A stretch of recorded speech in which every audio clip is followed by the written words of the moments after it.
JEE advance के लिए thermodynamics के इस आसान से क्वेश्चन को आओ देखते हैं।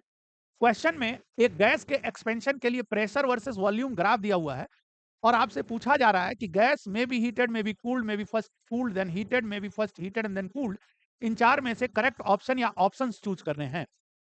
तो बच्चों सबसे पहले हम प्रेशर वो और वॉल्यूम का इक्वेशन लिख लेते हैं। तो y is equal to M X plus C के अकॉर्डिंग अगर हम जाएं स्ट्रेट लाइन की इक्वेशन लिखते हैं तो P is equal to slope आपको दिख रहा है नेगेटिव है। हम मान लेते हैं कि A and B are any two positive constants and accordingly slope हो जाएगा माइनस ए, क्योंकि A को हम पॉजिटिव मान रहे हैं, minus A V and plus C, intercept positive है और वो B लिख देते हैं, राइट। अब इसके बाद हमें बताना है कि हीटेड या कूल्ड, तो टेम्परेचर चाहिए।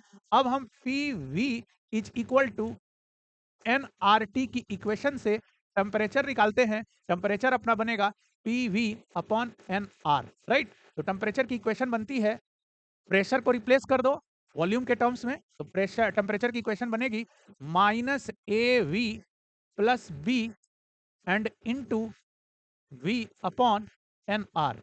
ये बनता है minus A V square upon N R and plus B V upon N R. ध्यान देना ए और बी यहाँ पे पॉजिटिव हैं, एन नंबर ऑफ मोल्स है ये भी पॉजिटिव है, आर यूनिवर्सल गैस कांस्टेंट है ये भी पॉजिटिव है।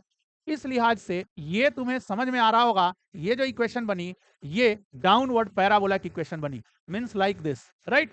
अब टेम्परेचर और वॉल्यूम का जो ग्राफ होगा कुछ ऐसा होगा, नेचर उसका ऐसा होगा। इसके अकॉर्डिंग बताओ क्या क्या इसमें से ऑप्शंस हो सकते हैं। यहाँ देखो, यहाँ पे टेम्परेचर बढ़ रहा है यानी मे बी हीटेड सही है। यहाँ पे टेम्परेचर घट रहा है वॉल्यूम बढ़ने के साथ यानी एक्सपेंशन के दौरान टेम्परेचर घट रहा है यानी मे बी कूल्ड भी सही है। May be first cooled then heated ये गलत है, और मे बी फर्स्ट हीटेड क्योंकि पहले टेम्परेचर बढ़ेगा एंड देन घटेगा, तो ये भी सही है, यानी ए बी और डी करेक्ट ऑप्शन है।